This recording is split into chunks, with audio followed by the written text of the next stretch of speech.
Where the hell is it? Oh, here it is. Live from the sewers, this is the Turtle Power Podcast.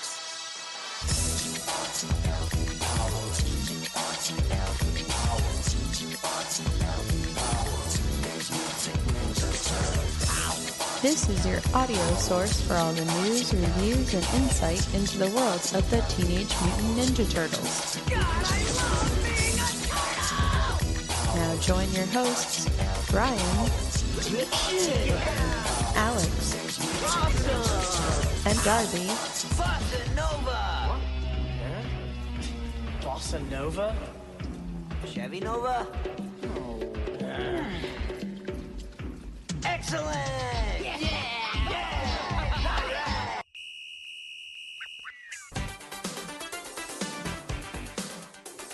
Now it's time for the Turtle Power Podcast.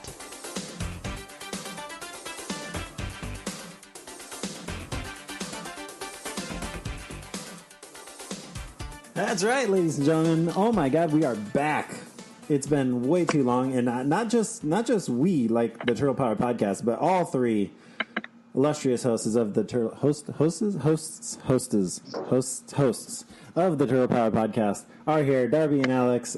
I am very. If you hadn't noticed already, I'm very excited to have you both here joining me this evening. That makes one of us. Yeah, I know. I'm surprised we're still alive too. Man, I am so no. I obviously okay. So a little behind the scenes. Yeah, I'm acting a little silly tonight. Is that safe to say? A little silly.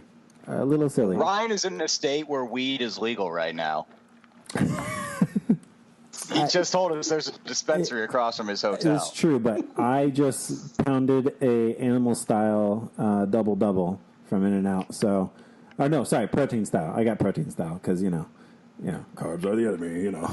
So I went ahead and did that, and now I'm talking to you guys. So this is great. I'm in Phoenix. I think Phoenix. Is speed legal there too? Because it sure sounds like it. Dude, no, I'm here doing NASA stuff. I did a presentation this morning that I was prepping for a while, and now it's done.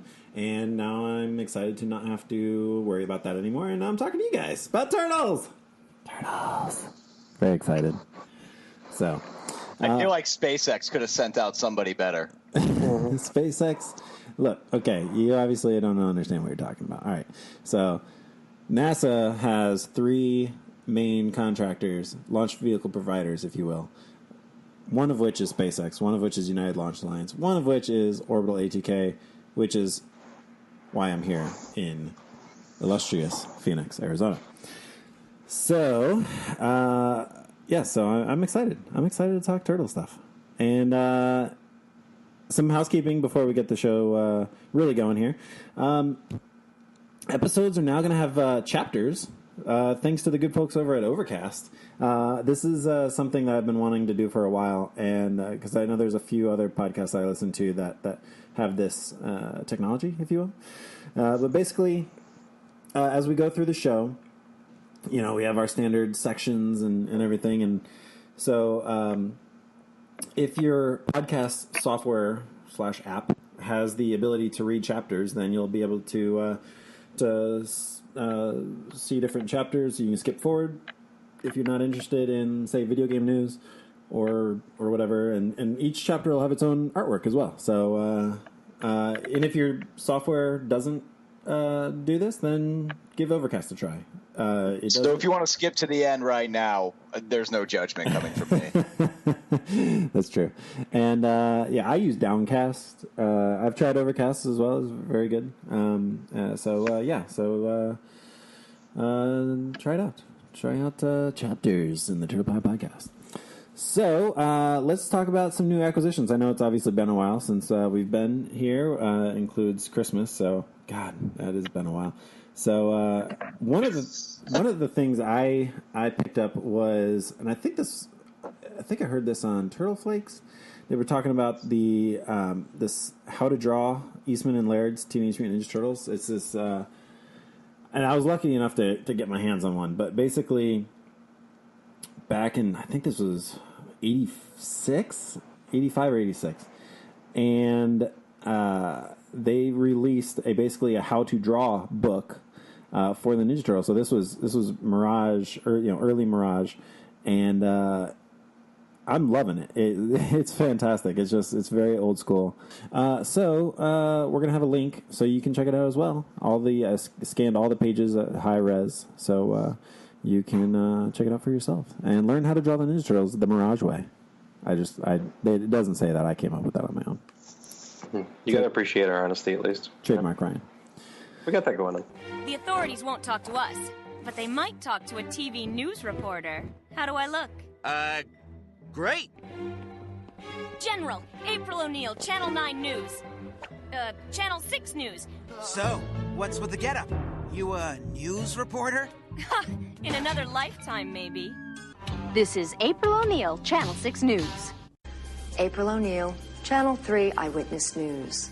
This is April O'Neil, Channel 3 News. So some quick news bites. There's if you're up in Waco, if you're in the Waco area, Waco, Texas area, around Baylor University, there's the Teenage Mutant Ninja Turtles museum exhibit that's been making its way around the country. It is currently there, and it's going to be there through May 6th. And of course, as always, all the links are in the show notes. Do they have a posted schedule for the museum? Mm-hmm. Yes. Okay. $8 for adults, $6 for children, $7 nothing to do with the schedule. for adults above the age of 6. What's it got? What's it featuring? It's Nick Turtles based. 2012 Nick Turtles based. It's got a lot of. It's a more of a it's a learning museum designed for kids and stuff like that. So it's the same one we've talked about in the past, but it's now moved its way out of the. I think it was originally started in Indianapolis, I want to say, and it's now made its way to Texas. So yeah, check it out. In a follow-up story to a previous story, do you guys remember me talking about this? This guy that's got this like fake Ninja Turtles like live show that he's been touring around. Well, he's now being sued by Viacom. So, well, yeah. Thank goodness for this is one thing that's good about being in America, where you have entities cannot just blatantly rip off other entities without repercussions. So, yes. So this guy is getting his due. So the Ninja Turtles live action parody stage show is what he called it. Which is not a parody. It's not parody. It's at all. just a blatant ripoff. It's blatant ripoff. Yeah. So yeah, link in the show notes to that one. Kevin Eastman's got a new interview that just came out over at IndieWeek.com. We've got a link to that. Well, we're going to leave it at that and move on to video game news.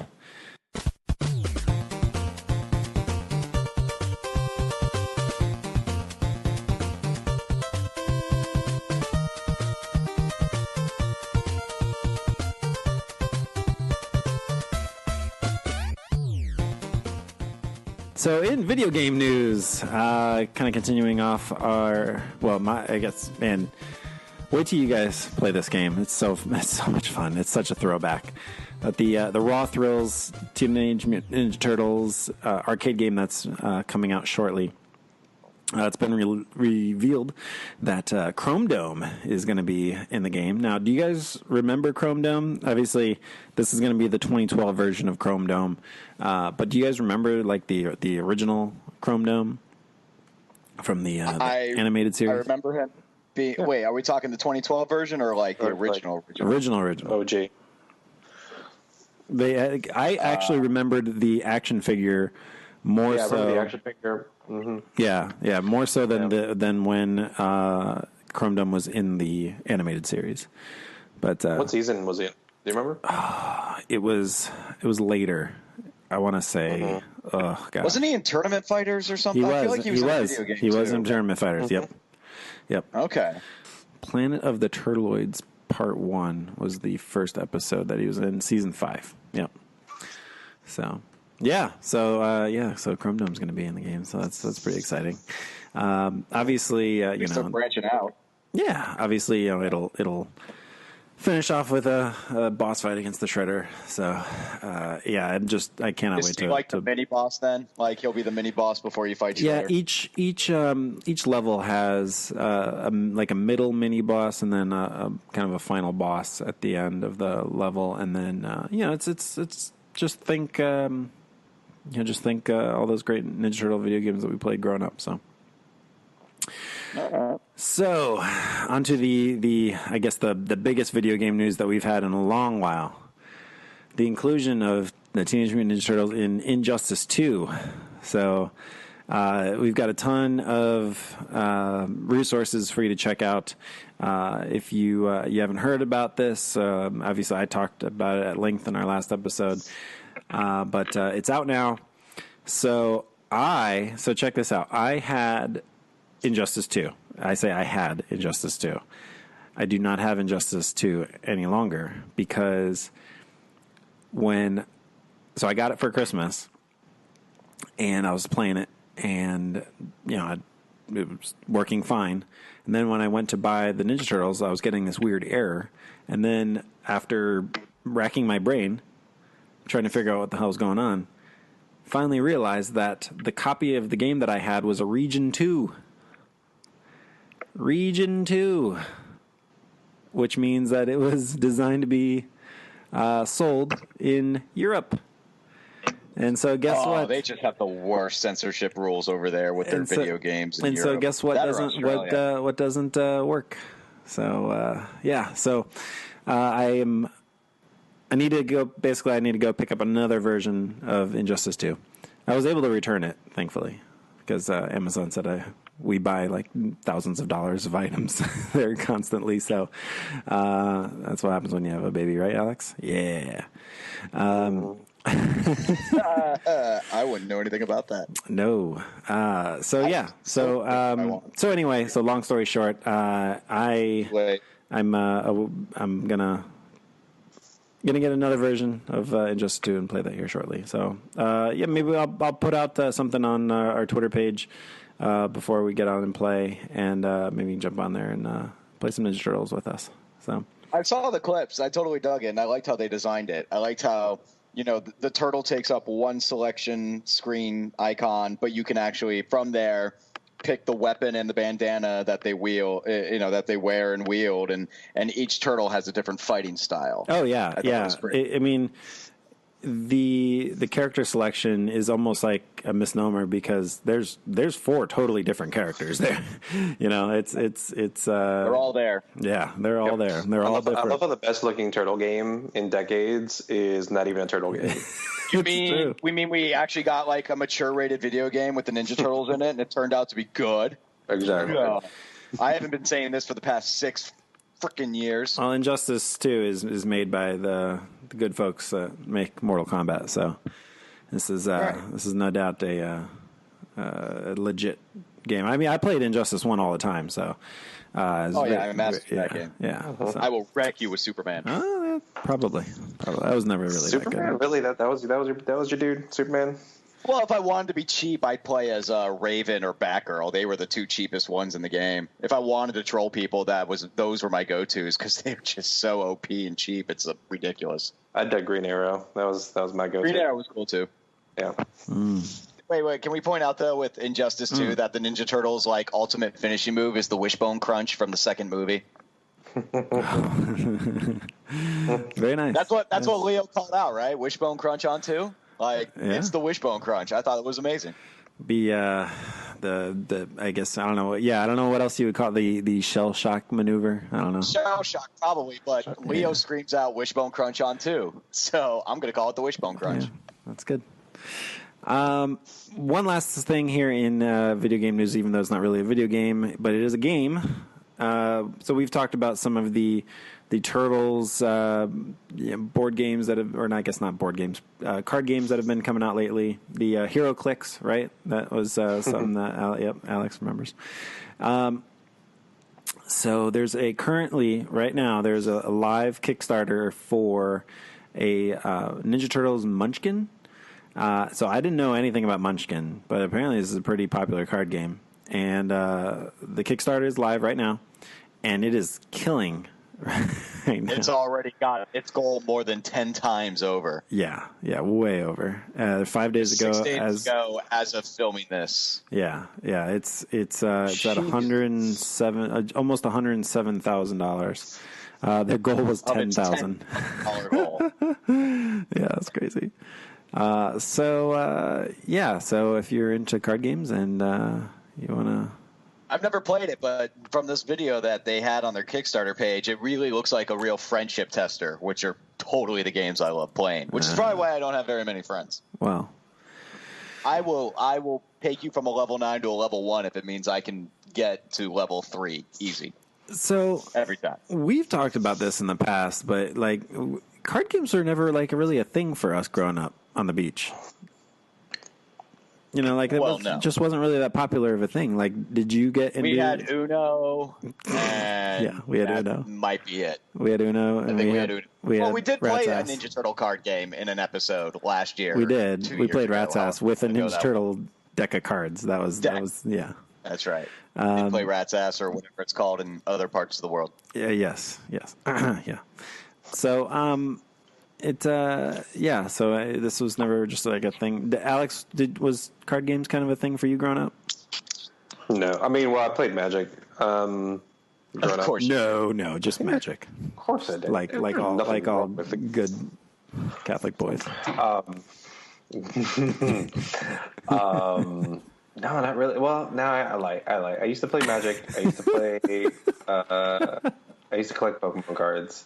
Oh, sure, yeah, of course. Yeah. So I mean, they weren't. I didn't really get into them though. Like deep into that seedy underbelly that was card games, and that were card games and board games. I just kind of stuck to the more pop culture phenomenons that were like Magic and Pokemon, and that was pretty much it. So, but nothing turtle related or anything like that. Yeah. So this is if only we all lived in the same state where we could all maybe get together and play some. We do live in the same state. We do now. Look at that. Yeah, I guess we didn't really mention anything about that, but yeah. So that's one of the reasons why we've been one of the multitude of reasons why we've been away for a while is Darby moved. He moved across the country, and he's back in Florida.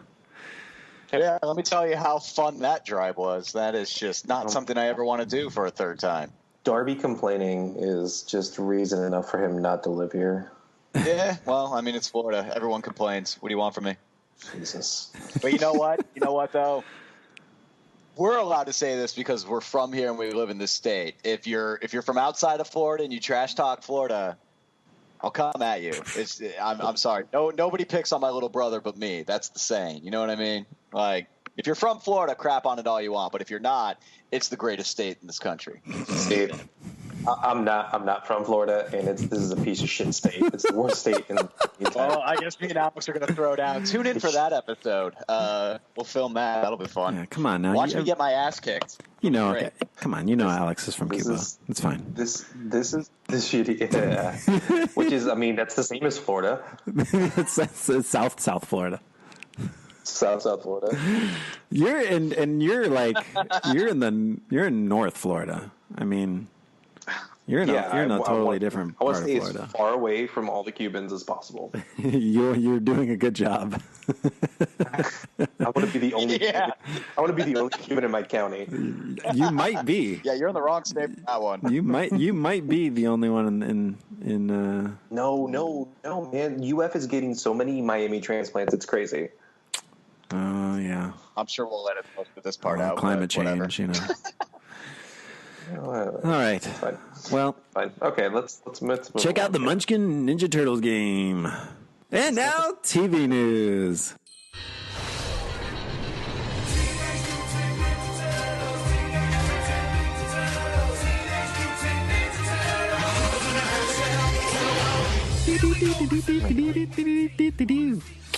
All right. Makes me question choices. Life choices. Like, why did I ever sign up for this in the first place? That's exactly the life choices. So speaking of life-changing events, the 30th anniversary of the Ninja Turtles animated series has come and gone. Was last year. Technically, we're still in the middle of the 30th anniversary. Let's put it that way. So, did you? I mean, I know. I can pretty much speak for the three of us and say we were not there for the premiere. I don't think. I mean, if anybody was, it was on accident. I don't think you should speak for me. I can definitely speak for you on this. Yeah. But no. Don't speak for me. No, you're correct. So we got a lot of feedback from listeners about the premiere of the animated series and what it meant to them. So our good friend Toka, he wrote in and said, for whatever reason, the part I recall most as a kid in that initial airing of Ninja Turtles Season 1 was Krang helping Michelangelo get free to stop the Mousers because he's so frustrated with Shredder. Those niceties don't last long, you know. So check this out. I think it's just so funny that Toka can remember anything at all. It's impressive with with like Ninja Turtle stuff because the really hardcore fans like they have that like they can get down to that in just like the finest detail. It's impressive. We tend to remember like stuff from our childhood a lot better than stuff from like last week. I guess so, man. I don't remember shit from either. Yeah, well, that's very true. However, you do remember stuff more so than I do in certain instances. Like when hey, remember when we went and did that thing? I'm like, no, I don't remember that. And then you make me feel bad about myself. Sorry, it meant more to me than it did you. Apparently, yeah, that's pretty much how it goes. I just get confused. I don't know. Anyway, NASA rocket scientist Ryan Hurley. I'm on the spectrum. Let's put it that way. Well, I thought it was interesting, though, because, the question was, what was our favorite episode from Season 1? And there's literally only 5 to choose from. TC on Twitter says, I was 7 months old. That's, yeah, so you probably don't remember the first episode. Alexander Wolfgang says, all of them with Asuka. Asuka is an Asuka gift saying that enjoyed all of them. Spankster says, I watched every season. TMNT was my life and still holds a special part in my heart. I agree. Melody McCauley says, my favorite episode of the Ninja Turtles was Turtle Tracks, the first episode. I'm pretty sure that's the popular choice, which is fine because it's my choice as well. Mystery Cup of Joe says, yes, I did. The animation in the first 5 episodes was a thing of beauty. I always wish they continued with that with the other episodes. My favorite line is Raph telling Shredder to suck a lemon. That was good. It was the phrase "suck a lemon," go suck a lemon. Yeah. Mean anything? Yeah. Mr. Toon says, I can't believe it's already been 30 years. Donatello's Girl 36 says, I'm a TMNT OSL, original series lover for life. Wow. Kenneth Clausen says, I want to see a new movie soon. I do too. Mitchell Jones says, Clang? Did you say Clang? I remember that line. That's a good one. Oh, that's your boy. That's Raph who said that one. Of course. Good old Rob Paulson. I feel like we should point out, though, I think the first line we ever hear from any of the Turtles comes from Donatello. Is that true? Chill out, oh boy.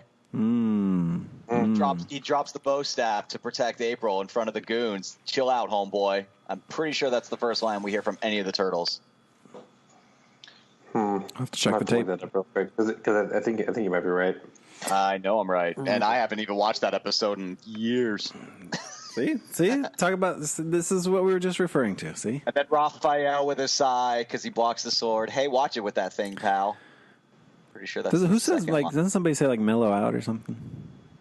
Or am I just? It might have been afterwards. Yeah.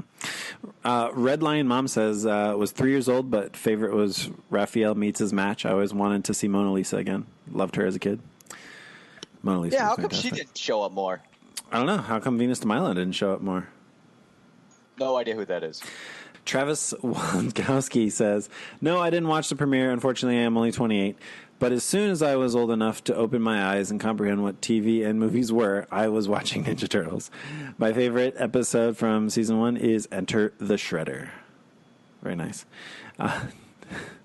Dan Nash says, "Too busy playing the video game." Jess Bentley says, "I wasn't alive yet, but I'm 26 and can't get enough of the Nickelodeon series." Yeah, the Nickelodeon series was absolutely fantastic. Tommy Diaz-Milan says, "After that, 2003 came with another Turtles cartoon and the Nick version from today." Yes, that's a very good point. There were other Ninja Turtle cartoons afterwards. Yes, there are. It's not their 30th anniversary now, is it? Last Raven, 1985 says, "The competent Shredder of season 1, especially the Eye of Sarnoff, or Return of the Shredder versions. He was defeated, but he wasn't a joke. Every victory was hard fought, but all the sweeter for it." Oh, that's deep. Larry says, "Shredded and splintered for the amount of action crammed into a 22-minute episode." That is true. They did fit a lot in certain episodes. They can really stuff it in there. So. Andrew Mecca-Davis says, "Wow, I feel old. Can't believe it's 30 years. Episode 2, some classic turtle lines in that. Does the phrase 'suck a lemon' mean anything to you?" There's another one. This person's Life with Teen says, "Holy crap, I'm old as F. Yes, I watched the first episode and got into a near physical fight on the playground the next day when some idiot kid referred to them as karate frogs." Yeah, well, I mean, come on, we can't be having that right now, can we? Clearly, this is Steven, the charismatic one. That's a good one. Clearly, season 1, episode 1, happy 30th, TMNT. P.S. I can remember the premiere. Cowabunga, they will never beat the original Teenage Mutant Ninja Turtles. I don't know. I still like the 03 series better. Yeah, I mean, I thought the Nick Turtles was fantastic too. I mean, people like the 87 Turtles, but you know, it's nostalgia. I own the entire series on DVD, but it's just, you know, watching like the later seasons, it just hasn't aged as well as the 03 series, or I think the 2012 series will age better than, you know, the 87 series did. It's that nostalgia kick that all 90s kids live off of. Right. It's fine. I get it. So Donatello says the very first line the turtles say, and he says, "Chill out, homeboy." So I had to YouTube it just to make sure. So it's Darby and Toka. Darby and Toka, the two. In addition to the 30th anniversary of the 87 series, we also had the 15th anniversary of the 2003 animated series. So you know, kind of continue what we were just talking about. I mean, the 2003 series, I think, holds a special place for me because it's what really brought me back into the franchise. I mean, those late 90s years were rough for Turtles fans. Incredibly rough. Yeah, but man, that 2003 series just came in and just, I mean, what can you say about it? It's so good. I feel like it was more true to like what the Turtles were about. It got more into like the mystic arts and the ninjutsu and like the philosophy behind all of that. Bushido. Mm-hmm. It got into all of that. The Turtles also had like far different personalities compared to the 87 series. And I would say that it's probably the series that ends the best of all the series. To me, it ends right when Flash Forward happens. That's when it ends. To me, the 03 series ends with them going to the future, and that's it. Well, I'm referring to Turtles Forever. Once they got pupils. Once they got pupils, they lost me. I'm referring to Turtles Forever. Well, was that like the official ending of all of it? Yeah. That's the end. That's the end. That's the end of that series. It's Turtles Forever. Oh, so see. Okay, cool. I'll go with you on that then. But so they went to the future, and the future was actually Turtles Forever. Got it. No, they went to the future, and then they had 2 seasons of Fast Forward, and then they did Back to the Sewers for another 1 or 2 seasons, and then they had Turtles Forever. And Turtles Forever, I mean, is what it is. It's fantastic. So, the 87 series definitely about the 87 series on their crap. You know, like Well, what's yeah. with the letters on the belts? Why are you 4 feet tall? Why are you like that? Well, the 87 series kind of sputtered out. The Nick Turtles could have finished off really well, but they really, as far as, I mean, this is not something that's certainly publicized, but as far as I can tell, what was going on behind the scenes at Nickelodeon was basically that they, I don't know all the details, but basically they were not happy with the way that the series was ending, and so they kind of buried it. Changed it. Yeah, they didn't change it. They just kind of buried it. They didn't publicize it at all. I mean, for such a fantastic series, for it to just get no love at the end of that series is a real shame. Is what it was. So, and it did have, they got experimental with that last season, and I appreciate that. I certainly don't have any problem with them doing that. And I mean, the Usagi Yojimbo little series was, just fantastic. So I mean, and even I still think the 03 Usagi was the best Usagi. So Usagi's been in all 3 animated series then, right? Yeah, interesting. Well, in reference to Turtles Forever, we and the official TMNT Twitter and also Ninja Pizza got into a little discussion, and it was basically with reference to Turtles Forever. TMNT said, who's been watching Turtles? Who's watching Turtles Forever? It came out like 7 years ago today, and Ninja Pizza said it actually aired on TV 8 years ago. The DVD release didn't come until after the Nickelodeon acquisition. So then I said, can I jump in here and ask why Nick Turtles has never been released on Blu-ray? TMNT said, I've let the... That's really been eating at you. Yeah. This is not going away, folks. So TMNT says, I've let the proper team at Nickelodeon know about fan desire for the Blu-ray and the complete set of the 2003 series. This is the official TMNT Twitter saying this to us. So they also... Yeah, you can let them know all you want, but what was their response? So hold on. So they do note that Nickelodeon typically doesn't do Blu-rays, though.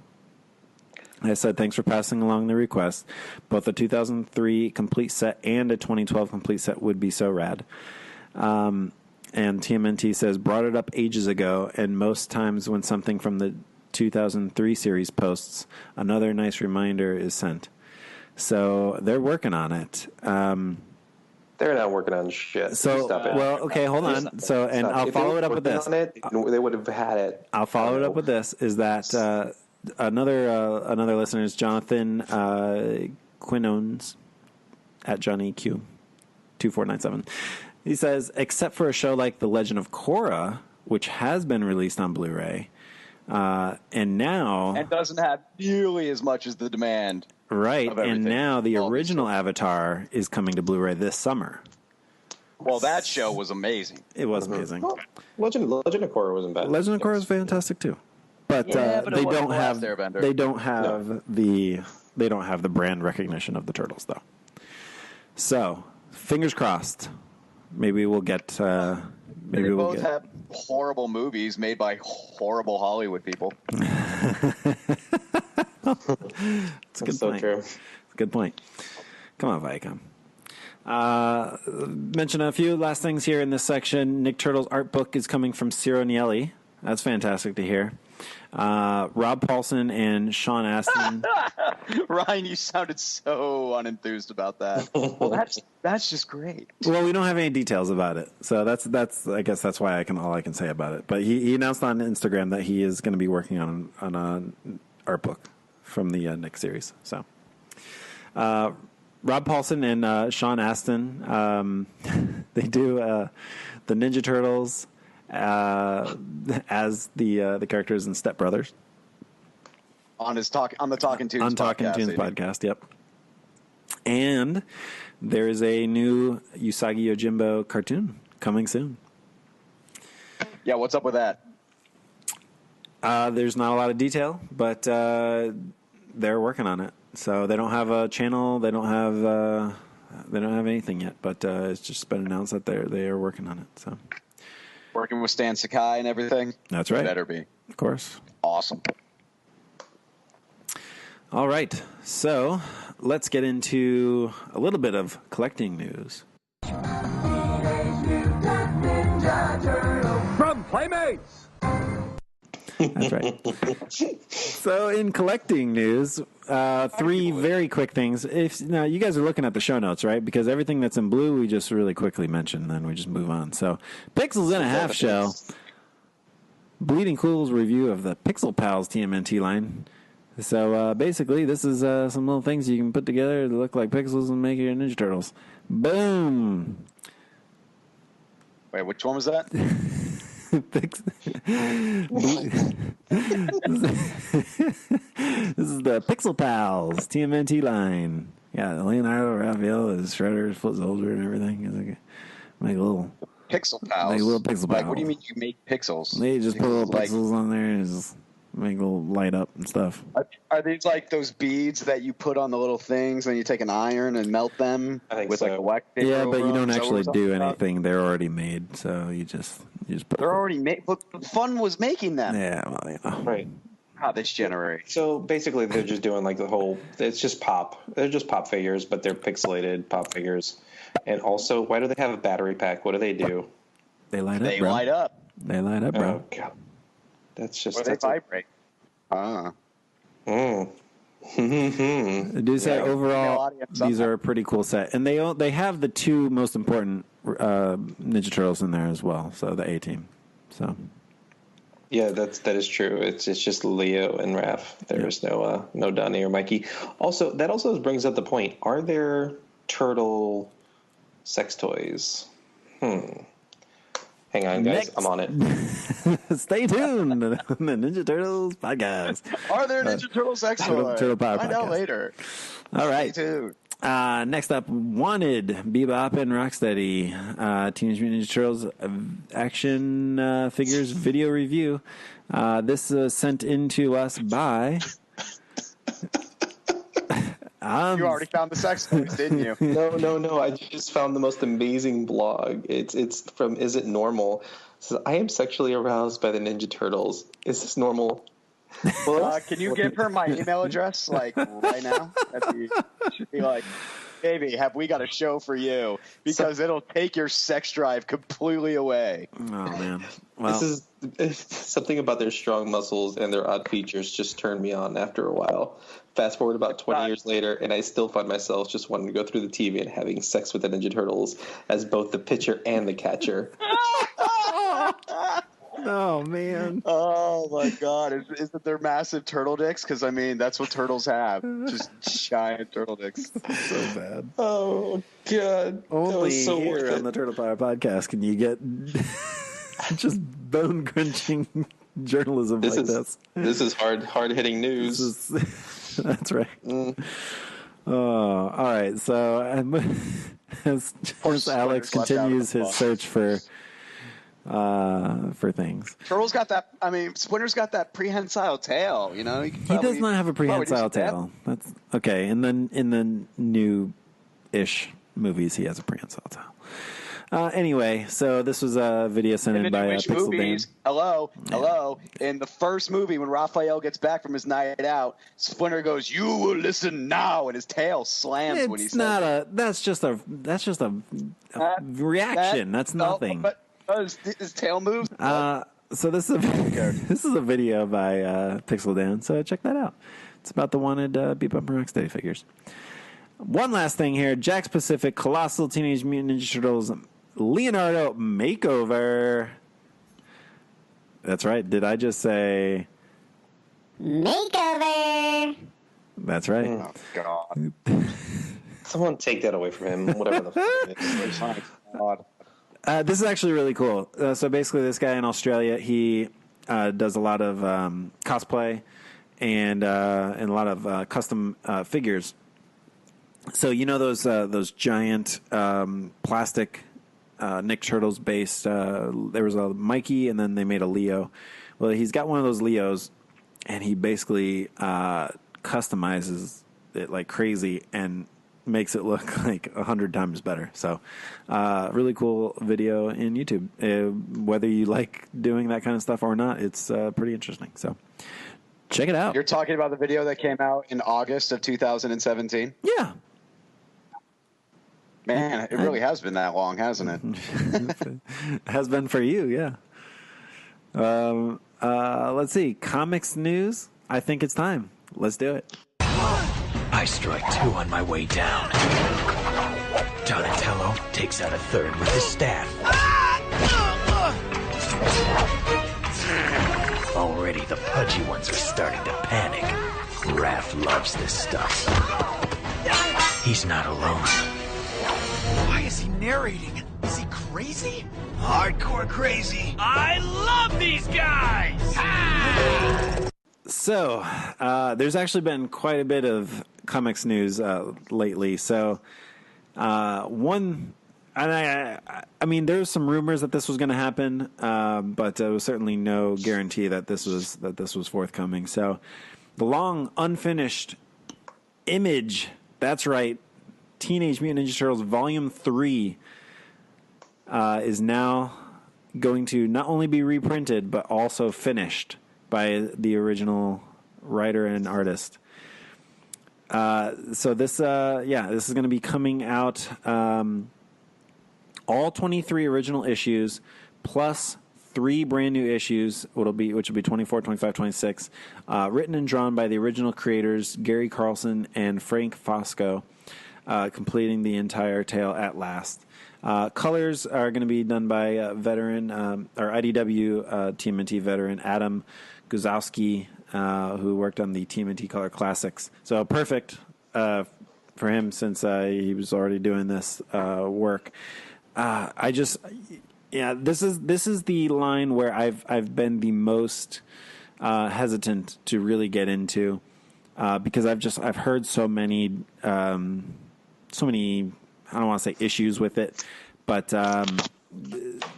it went places.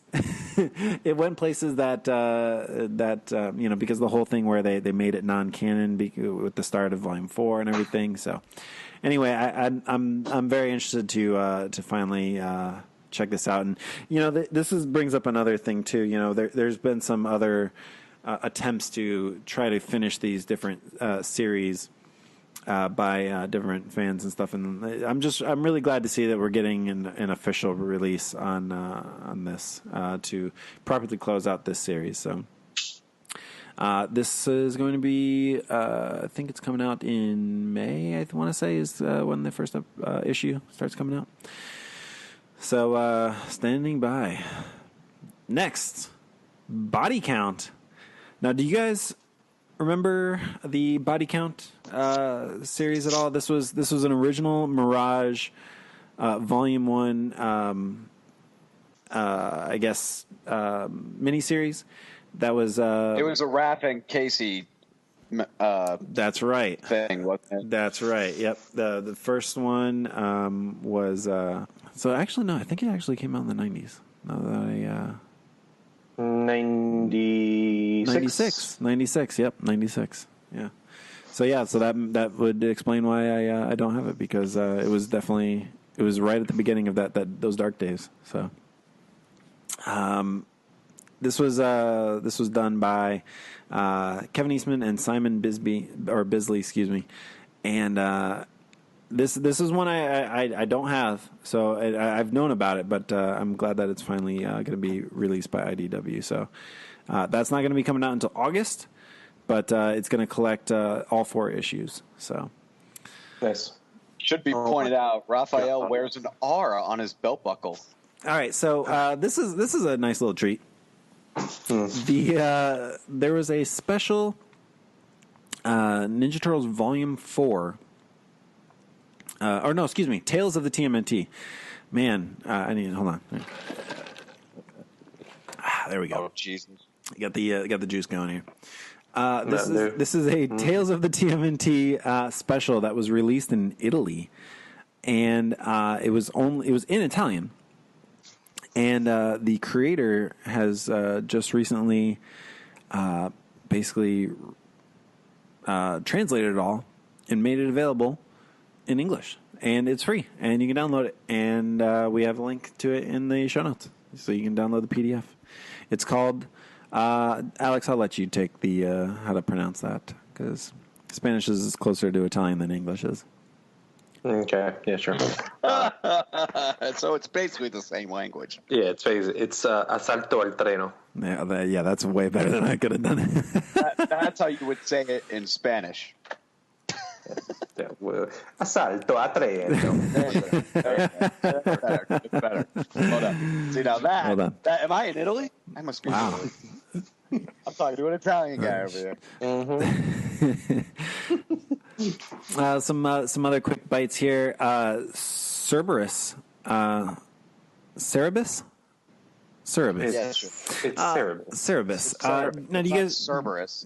There's no burr in it. There's Sarah and then bus. Well, I knew a guy named Cerberus. That's why I say that. Yeah, in Greek mythology. I was Team Cerberus in Mass Effect. What's your point? It's a video game. Yeah. So this is a character that was in the original Mirage Volume 1, Issue 8. If you have those old issues. So this is one of those instances where friends of Kevin and Peter in the comics in the indie comics world, they kind of hooked up and shared their characters with each other for their different stories. So this is one of those instances. Cerebus is coming back and is going to have some sort of Ninja Turtles crossover again, and there's no real details except for the fact that one of the issues in its upcoming line is entitled Teenage Mutant Ninja Cerebi, and it's going to be coming out in July. So that's all we've got as far as details. So we shall see. Sex toys over there. Yeah, I couldn't find a damn thing. I did find a nudie magazine that Kevin Easton did an interview on, but other than that, that's pretty much it. Makes sense. Stan Sakai is actually going to be we mentioned him earlier. He's actually going to be relaunching the Usagi Yojimbo comic. There's going to be the first new issue 1 in 22 years. That's how long this volume has gone that he's been working on. So he's finally starting over, starting the Usagi Yojimbo. Well, they had to give. There was some grieving time, and sure, all that good stuff. So it's nice to see him back on the saddle again. Ever since this updated. I shouldn't say updated. This resurgence in popularity of the Usagi character from the Nick series. To the crossover, the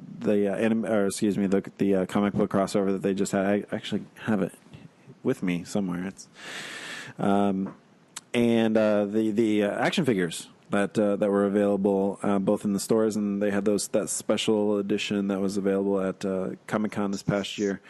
There's definitely been a big Usagi resurgence, so I'm really happy for Stan, and we definitely wish nothing but the best for him going forward for sure. So you and Stan go way back, don't you, Alex? I suppose. Oh, you've talked.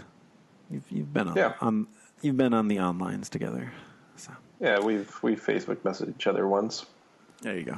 It's good times. It was good times. All the times. He's like, who are you? Why are you on my friends list? I don't remember adding you. All that good stuff. Why are you looking at me through my window at my house? How did you get into my house? Will you please get out of my house? Mm-hmm. I'm calling the cops if you don't leave my house. Yep. Yeah, all that happened, actually. But it's fine. We're best friends. It's okay. Really quickly go through the comics release schedule here. IDW Series Issue 80 is releasing March 28th. Universe Issue 20 releasing March 21st, as well as Batman Volume 2 Issue 5, also on March 21st. That's 5 of 6, so that miniseries is almost complete. Just mentioned that TMNT Usagi Yojimbo hardcover that was released last year. There's now going to be an expanded edition. I really wish I didn't. I really wish I'd waited for the expanded edition, but the expanded edition is going to be coming wait out. for that. Well, you never know what's coming. You never know what's coming. Okay? Yeah. It's like new technology. Never get the first one that comes out. Yeah, it's going to be coming out April 4th.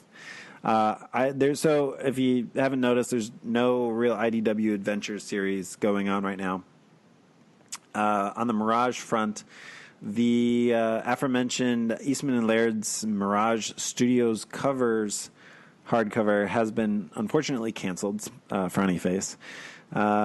Tales of the TMNT Volume 8 is still currently out. Volume 9 has been delayed, and that's going to be collecting issues 26 through 30. So there's no new release date yet, but stay tuned. We'll keep you updated.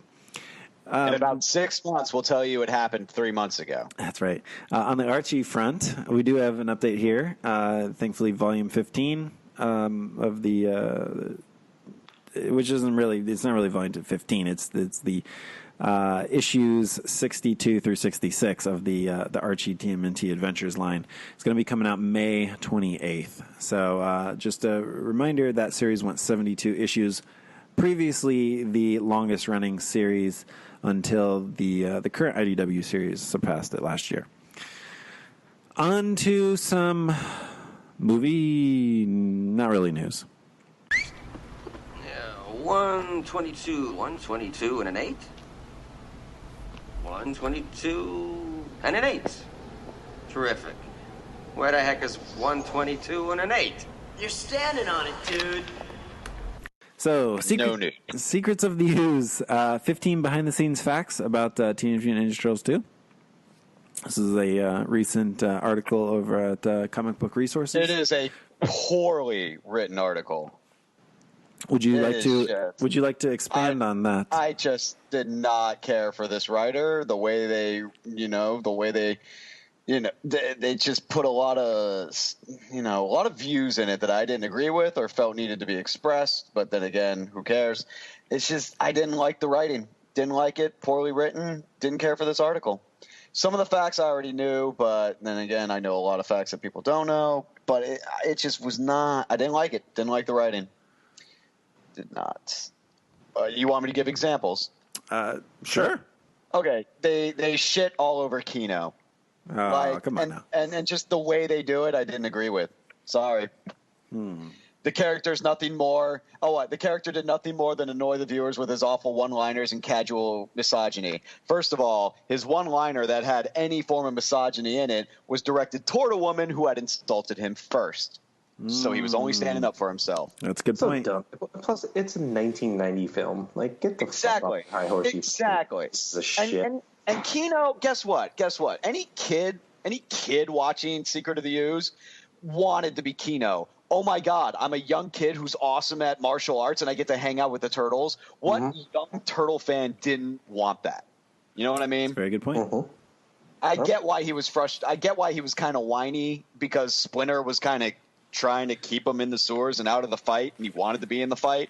And they said, hey, Kino, it's not your fight. When he realized that, he stayed out of it. But also, I'm sorry, who knocked the mutagen out of Shredder's hands? You know, the turtles were all panicking. Oh no, we can't do anything. And then Kino just ran in and kicked it out. He was like, I'm here. Watch this. Oh, he's done that mutagen anymore. Yeah, I saved the day. I'm Kino. And it's just like mentioning the whole stupid, when he said he was misogynistic, get over yourself, buddy. I'm sorry. It's just, I don't know what female this writer was trying to impress with that line, but it was horribly written. What was that, a jumping, spinning roundhouse kick that he did? No, I think it was a spinning back kick. Spinning back kick. It was actually, I think you're right. It was a male writer, FYI. Yeah, that's why I said what female he was trying to impress. But anyway. Oh, I thought you said female. No. But also, too, they said, okay, the weapons were censored or they didn't use their weapons.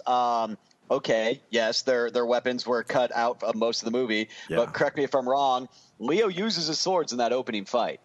That is literally the only time they use the weapons in the entire film. Is that that opening? Also, I don't know. I believe Splinter used a bow and arrow, but that happened too. Yeah, but he used it more just like as a tool. He used it on a rope. Yeah, on a rope. But he still used it. No, he showed that rope his boss. Use of weaponry. You know what I'm saying? And also, he praises Judith Hogue and just talks crap about Paige Turco. I'm sorry, who showed up in more Ninja Turtle movies? Well, who had a bigger part? I mean, because they both were in 2 now. But I'm sorry, Paige Turco. Technically, her part got cut out of the movie, right? Didn't her part get? I think that. Oh, well, exactly. I think Judith Hogue. I'm sorry. Look, Judith Hogue. Great. Great April in the first movie, but she bowed out. And Paige Turco stepped up. So don't be crapping on Paige Turco and praising Judith Hogue. All right, just saying. Yeah, Judith Hogue was better though. I mean, let's if we're going to compare the two side by side, Judith Hogue was still better April than Paige Turco. Nothing against Paige. If you're going to go look wise, sure, I guess. I mean, they were both redheads. That's pretty much all you need to be April. Well, until recently. Anyway, let's see. I just didn't care for it. I did not care for the way this article was written, and this guy can just take his opinions and shove them up his ass. Saying it right now. We'll say one more thing. Paige Turco showed up. Exactly. Paige Turco showed up. TMNT Minute special episode. This is we've traded some talks with these guys, and I've talked about this show for a while now and how fantastic of a job they did. They were able to get the one and only Steve Barron, the director of the 1990 film, on their show and had a fantastic interview with him. I learned so much about the film. So, link in the show notes. You can head over to duelinggenres.com or just look up TMNT Minute. You'll find it. So we got to get those guys on the show here. I know we've been trading too many tweets back and forth. So anyway, now on to the topic of the show. Please, a moment to reflect.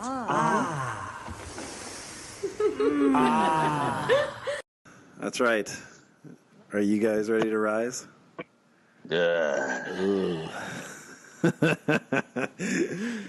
That's right. Rise of the TMNT. So obviously there's been so much okay, hold on. There's been so much that's been talked about this. Come on.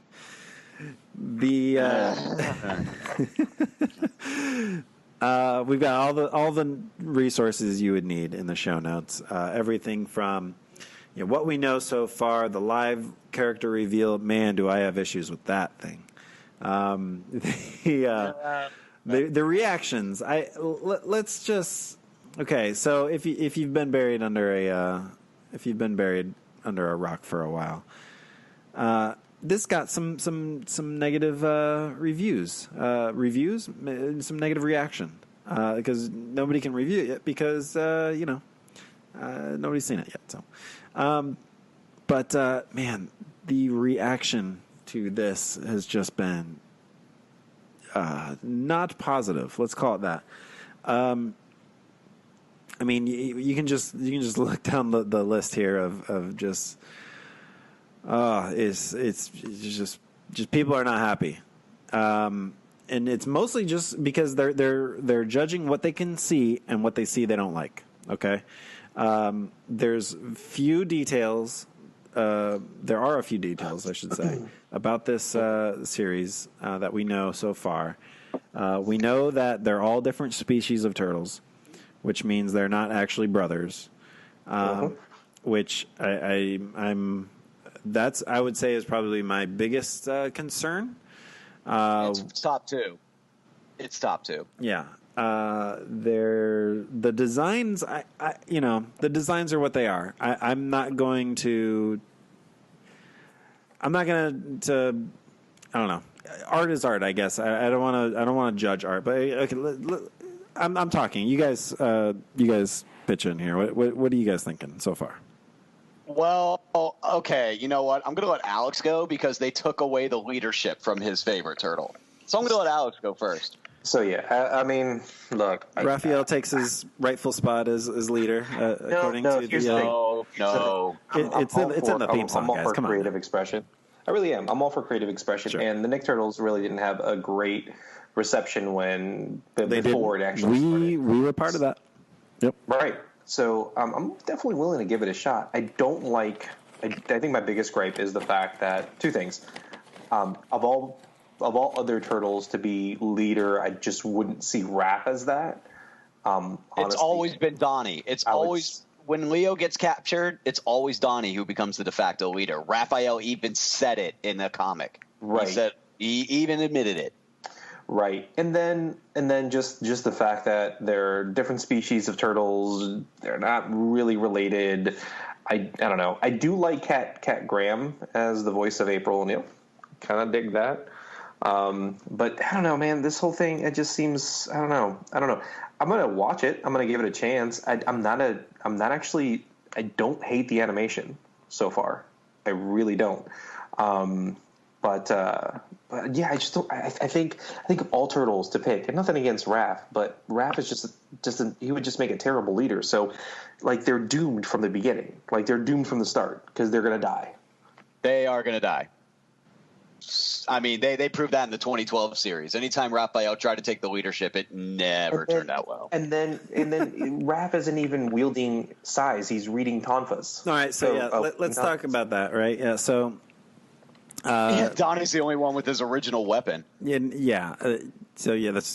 basically true. So Leo's sword is supposed to be a single.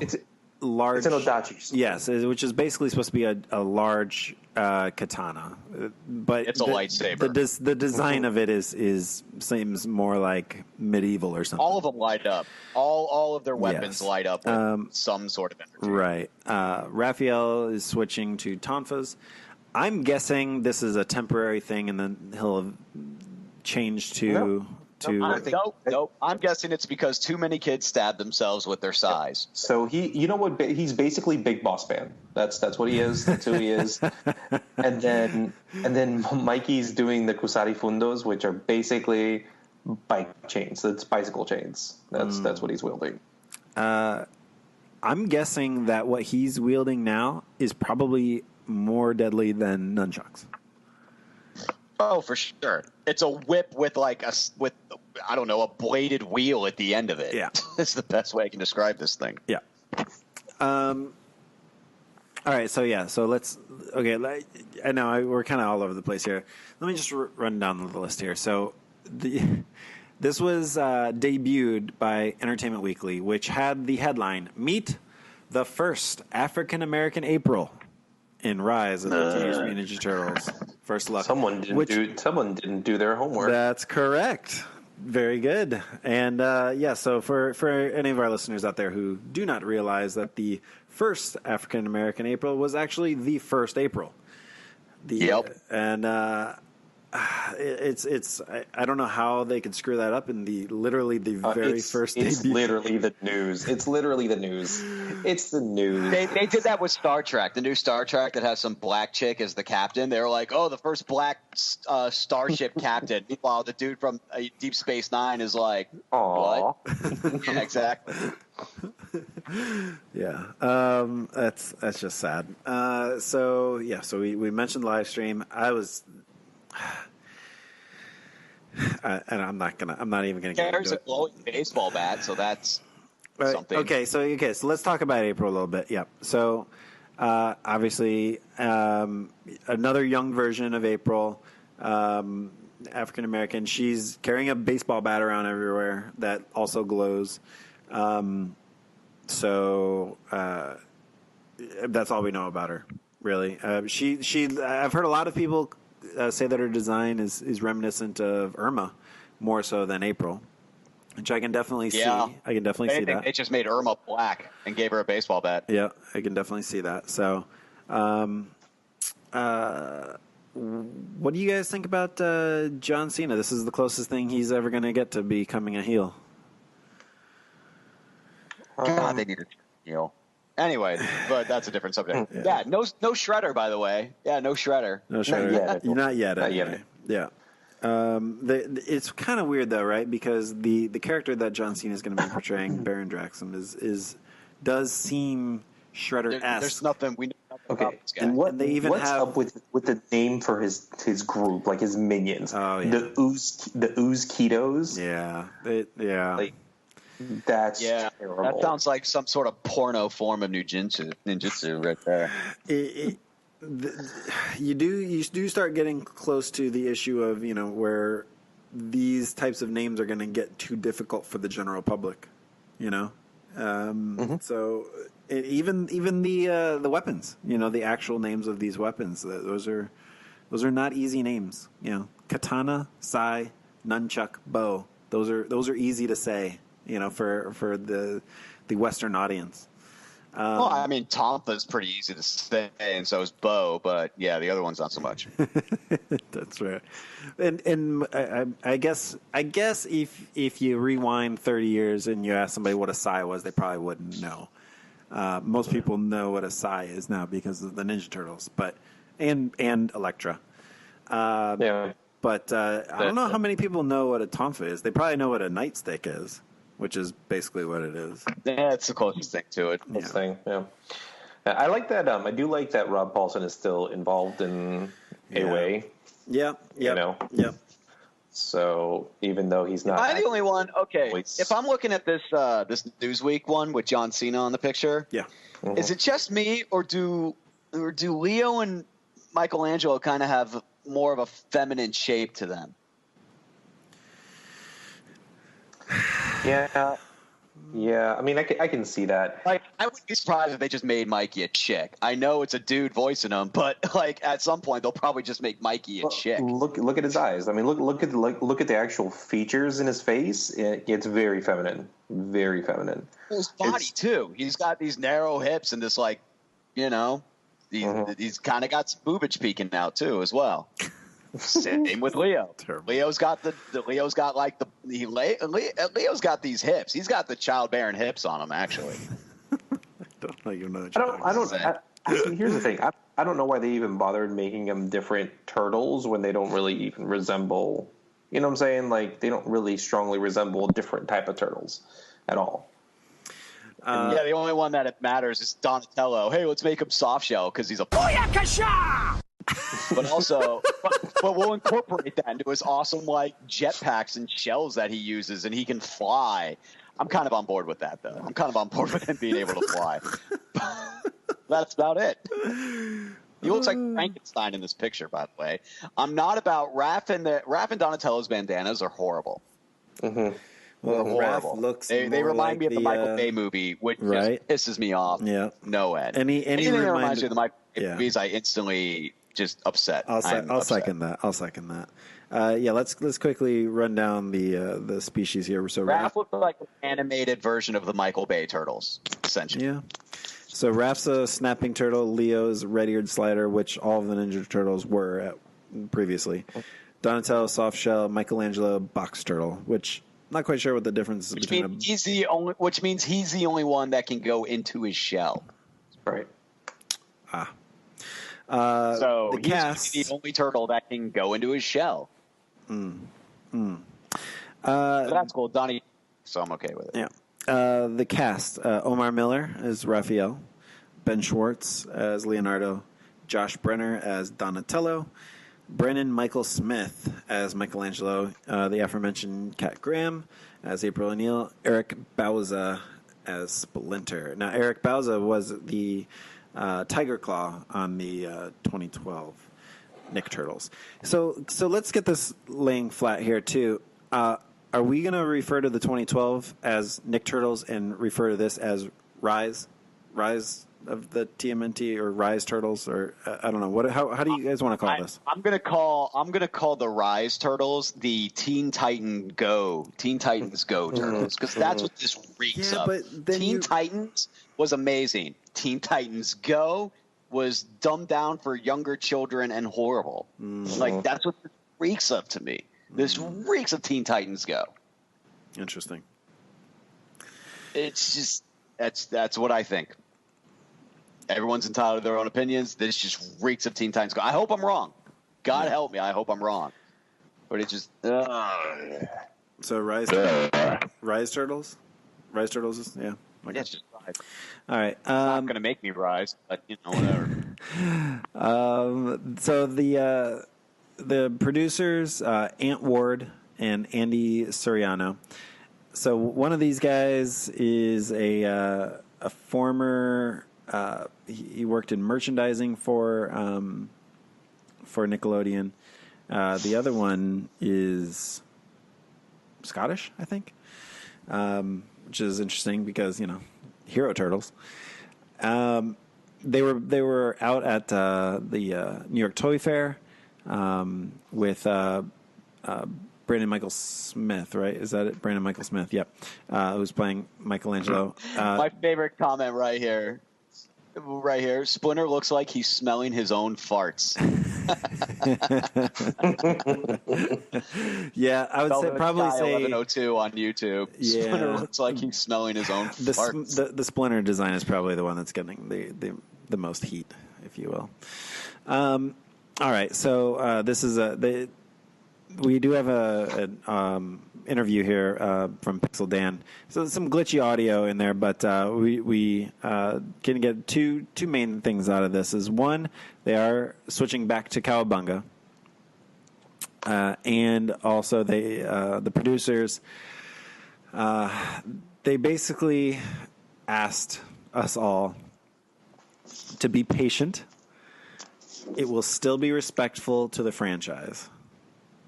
So it's just, I guess it's just sad that they have to do that. That they have to, try to put that out there. But it's terrible that they have to say it because of how many misses they've had in the past decade. Right. That's why they had to do it. Yeah. That's the only reason they have to do it. The fact that they have to say it'll be respectful to the franchise and to be patient, the fact that they even have to say it shows. How about I don't have to be patient? How about there's a million other shows on TV I can watch instead of this? And how about that the 03 right there shows the 87 series were amazing right out the bat? Right. Well, that right there shows that we don't have to be patient because we have been patient in the past and we've been burned already. So why should we just be patient for this? We have nothing. We have nothing. Because they're going to say Cowabunga again. Yeah. Oh, good. Look, here's the thing. Like I said, I'm still going to give it a chance. I really am, just because, of what I claimed the Nick Turtles, and I don't know. I thought Nick Turtles was going to be terrible, and then here I was, years later, enjoying every bit of that damn show. But Alex, if you're patient, there'll be a good Michael Bay Ninja Turtle movie. Yeah, that was my point. Yeah, that's where you're getting burned. Yeah. Yep. Yeah. So, yep. Yeah, that's probably a good point. If recent events hadn't occurred in the Turtles franchise, would they have gotten such a negative reaction to this? But if you look at their track history on TV as opposed to the silver screen, they have a pretty good track record on TV. Yes, I would agree. So, with the exception of, that show that shall not be named to save Darby from denying it. That's a good animated. We'll stick to animated. Hey, speaking of power, I should point out though that even though I deny the existence of a certain show, I love the Coming Out of Their Shells tour. Loved it. Have the soundtrack on my Spotify playlist. Whatever. Out of our shells. Yeah, that's right.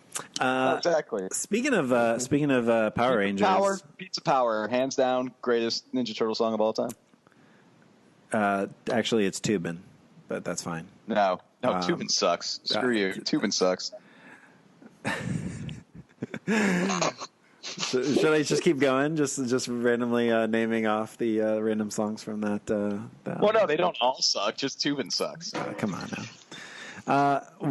So speaking of the Power Rangers, I just watched that Power Rangers movie. It's Good. That's a waste of money. I know. I thought it was pretty good. I thought it was pretty good. I mean, it was The one where they all look like Iron Man, or the original one with Tommy the White Ranger, which was really good. No, the one where they all look like Iron Man. The avenues, yeah. Yeah, the fact that you even wasted money on that just I didn't makes waste me money lose all on it. faith No, in I you. watched it on the airplane. It was free. It's no excuse. Yeah, So he had nowhere to go. It was the only thing to do. Do you have a phone? Yeah. It was on the phone. You had plenty to do. It was on the phone. Yeah. No. That's a waste of time. That was a waste of time. Did you watch it? The fan made film is like 3 billion times the better, fan-made and that's what should film have was happened. good too. Yes, but let's put it this way: I was maybe it was because I had my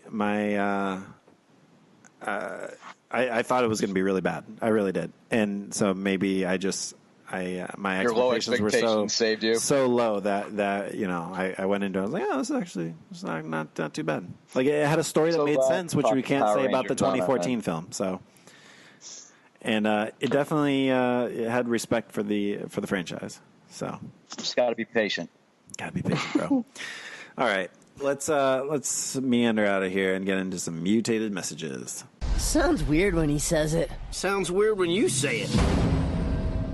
That's going to be that's just the new excuse for everything now is like, hey, you just got to be patient. No, I don't. I don't have to be anything. I can actually just go watch something better. Longtime listener Luis Anrizo says sent in this link to Superhero Rewind for the 2014 film. I'll call it movie, 2014 movie. I don't know. I feel bad or not right calling that a film. I don't know.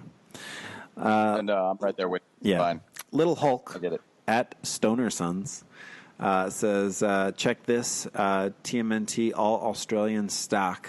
So it was basically got a bunch of Ninja Turtle action figures, including the 2012 version of the Technodrome. Pretty sweet pickup there. Bunch of toys. Yeah. So must have got this at a I don't know what's a Australian version of a garage sale. I'm not sure. Outback sale. There you go. Nailed it. But it's good to know that we have another Australian listener. So. Yep.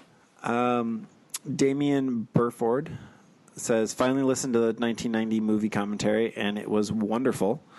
Such a great commentary, and I know so much about this movie. I can't believe I learned more. So thanks so much for posting this. You're welcome. So I can't do commentaries. I can't do them. I can't watch a movie and have a comment. No, yeah, I have tried it. I can't do it. I can do them if they're funny. But if they're just like, yeah, now for this shot, it's like, no, you gotta funny. What if you just listen to the commentary without watching the movie, like a podcast? Nope. Doesn't interest me. Doesn't interest me at all because I'm watching the movie for the enjoyment of, like, I want to watch that movie. I don't want to hear people talk over the movie. What if you watch the movie and then you go back and then watch it immediately after with the commentary then? You assume that I have all this time. No, I don't assume you have all this time. I know how much time you have. I guess I'm creating a completely theoretical situation here. So in theory, in this hypothetical scenario, that's right. I would still not watch it. Wow. No, I wouldn't watch it. No, I don't. Like, here's the thing. I get infuriated when people are talking in the movie theater. I don't care if it's a new movie, an old movie, a movie that I've seen 50,000 times and they're replaying in the theater. Like, if people are talking, I get infuriated and it just pisses me off. So it's the same thing when I'm watching a commentary. People are talking over the movie. I can't listen to the movie and it really just annoys the crap out of me. So I can't do them. It's just not for me.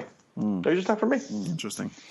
So we did have one listener write in who said that they tried to play the 1990 commentary simultaneously with the film, and they said that it started to lose sync with the movie.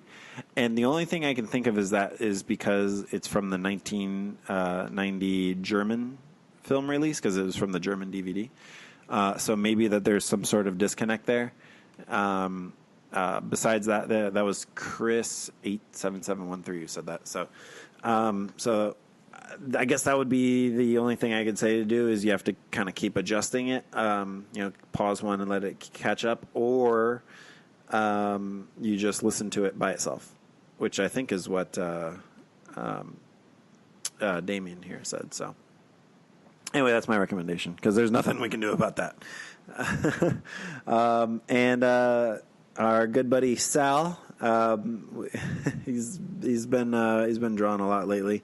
We've got a sweet video of him recreating his TMNT cover.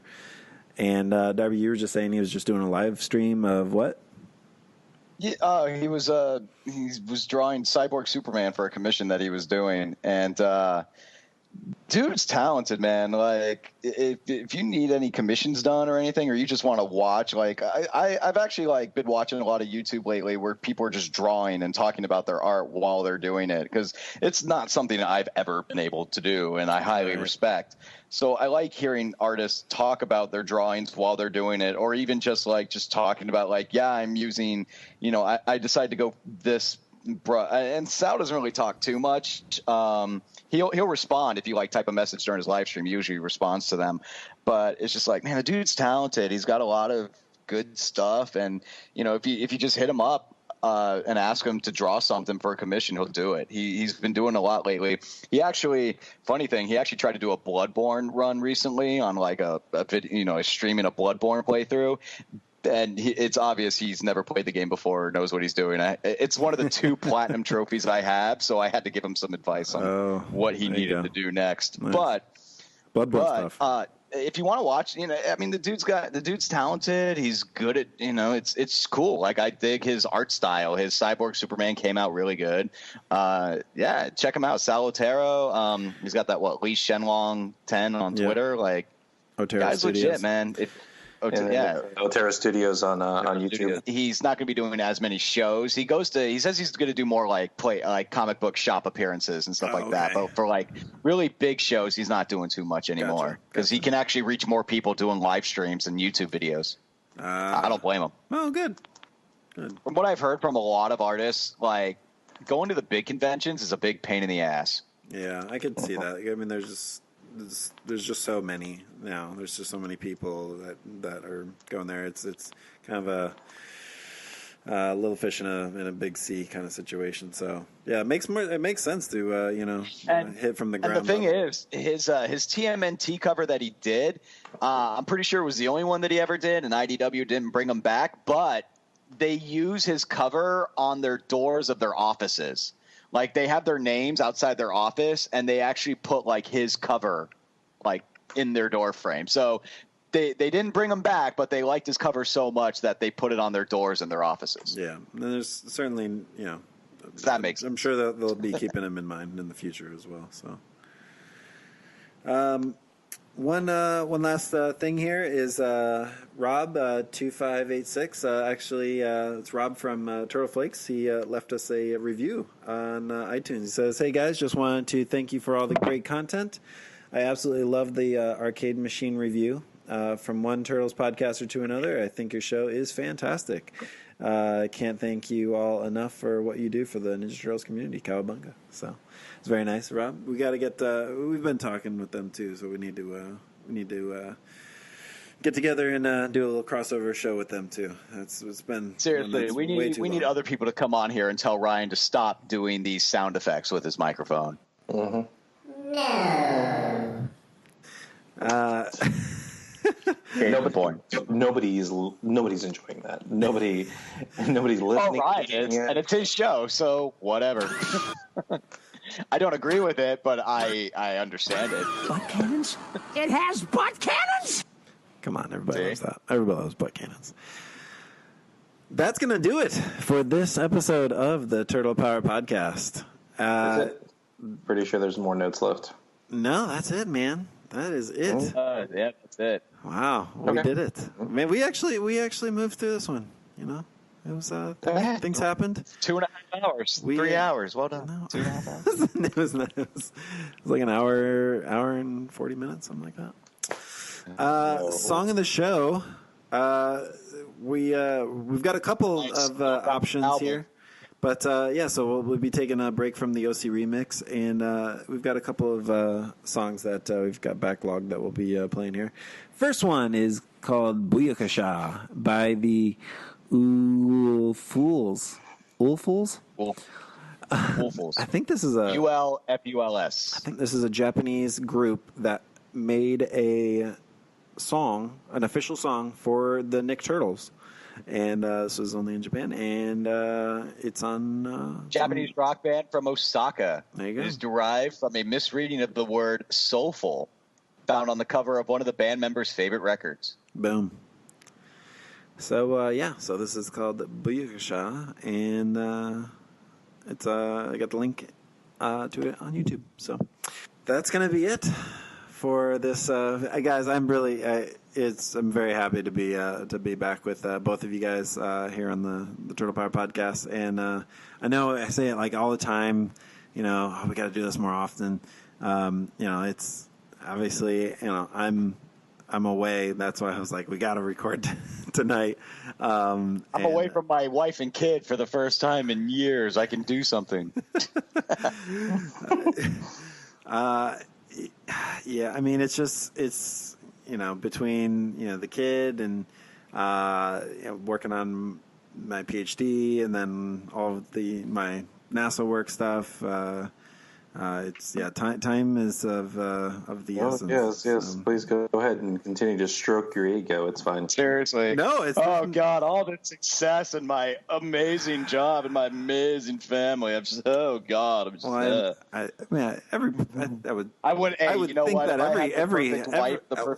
think every dad job. I wouldn't want to talk to Dee and Alex either. No, come on.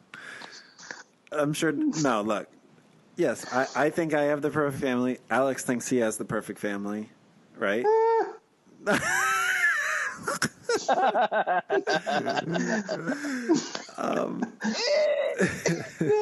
Come on. No, I love my I love my family. Yes. You just got to be patient. We did have a great time at Animal Kingdom Lodge there together. That was fantastic. I was just looking at photos of that just yesterday. So, 20th anniversary. Your 20th of Animal Kingdom. Oh, the 20th anniversary. Yeah, the 20th anniversary of Animal Kingdom. Yes, that's right. Yeah. That is correct. Yeah, Darby and I actually went there. Did we go there before they opened? I think it was. Yep. Yeah, it was like before they officially opened. Yeah. Good times. And so we had a great time at the lodge there and playing ping pong and table tennis, if you will. Checking out. Because that's why you go to Disney World, right? Play frickin' ping pong for. Well, we did spend about like $80 in quarters beating the X-Men arcade game, so that's something I'm always going to remember about Disney World. I have that on my phone, actually. Yeah. Seriously though, it was great talking with you guys, and fingers crossed we can get back here sooner rather than later. So okay, sign off now.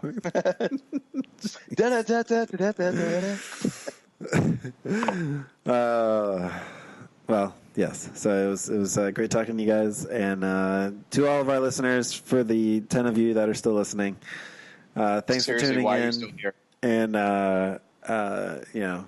spread the word. Don't spread the word. Whatever. It's just good to get on here and talk turtles with my friends. So yeah, with my bros. You.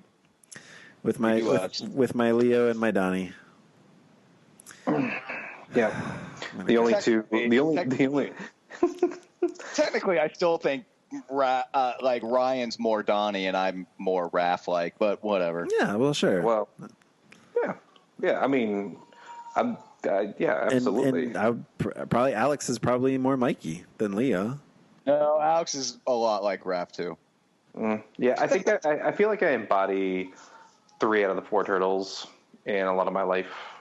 So, yeah, definitely Leo not being one of them. So, it's fine. I'm not tech savvy compared to Ryan, so I'm nowhere near Donnie level, but he's still my favorite. Well, we've talked about that before. It's there's the the turtle that you like the most, and then the turtle that you're most like, and I would say rarely are the same.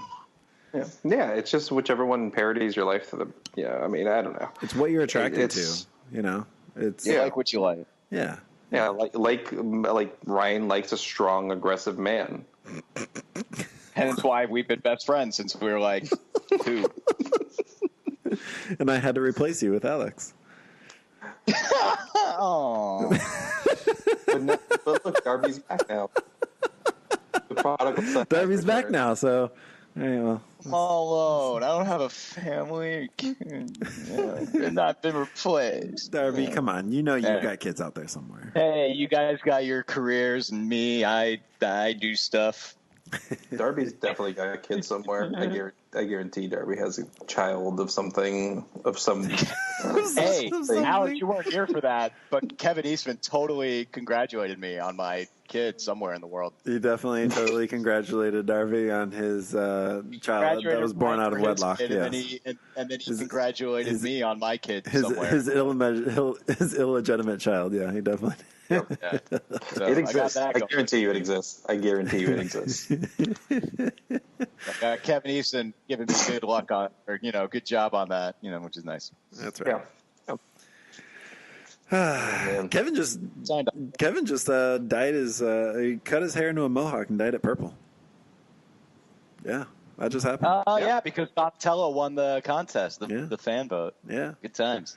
Thanks again for listening. We'll talk to you next time.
Well, there's a certain percentage of the population that's really anti-pineapple on pizza. Maybe this guy's just one of them.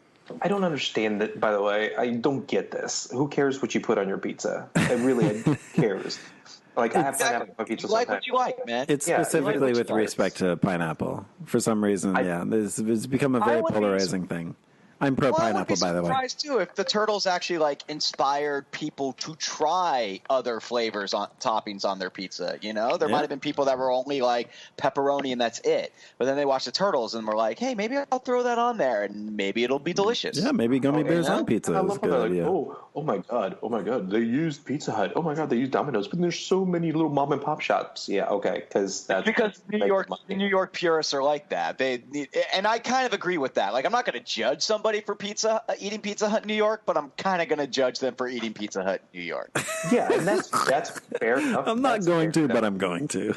But as far as the business decision, you really think, any major blockbuster movie, even though it wasn't really at the time, they're going to go ahead and go with a mom and pop shop over Domino's? No. To be fair, Domino's Pizza has improved greatly since the first Ninja Turtle movie came out. That's very true. We do this thing at Kennedy Space Center and our little group that every Wednesday we have Hungry Howie's, the Wacky Wednesday deal thing, right? So, but then it always evolves into, or maybe devolves into, a discussion on how I enjoy Domino's and how everyone else thinks it's disgusting. And then I bring up the fact that Brooklyn style is even better, and it's sliced in 6 slices instead of 8, and then it just devolves even further. There's only one form of Domino's that I I'm not a fan of the hand tossed or anything like that. The only way I'll eat it is thin crust. That's it. Just the cracker kind, the cracker one. Yeah. That's it. Wow. It reminds me of there's this place in Chicago. It's called Father and Son's Pizza, and they have an amazing thin crust, and it actually is very similar as far as like the dough is super similar. You know, out here they have a Geno's East and Giordano's in Phoenix because this is like Southwest Chicago over here. It's crazy. Yeah, I just think it's stupid to rag on people for their choice of pizza toppings, especially fictional characters. Yeah. Hey guys, make sure to check us out on our official website, www.TurtlePowerPodcast.com. Also, follow us on Twitter at TMNT Podcast. You can follow me, Ryan, at FigDonPat. Follow me, Alex, at arodriguez2005.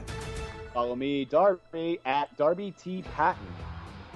Like us on Facebook, facebook.com/TurtlePowerPodcast. Make sure to subscribe on our YouTube channel at www.youtube.com/TurtlePowerPodcast.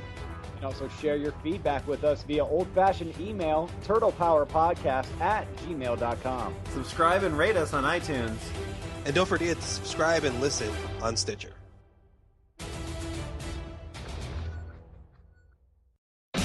This program is powered by Tascam. Tascam's Mini Studio Creator US42 is your new personal production and online broadcast studio featuring a professional quality audio interface and a number of unique real-time effects. The Mini Studio Creator delivers everything you need for your podcast or webcast. Find out more at Tascam.com, part of the Gibson family of brands.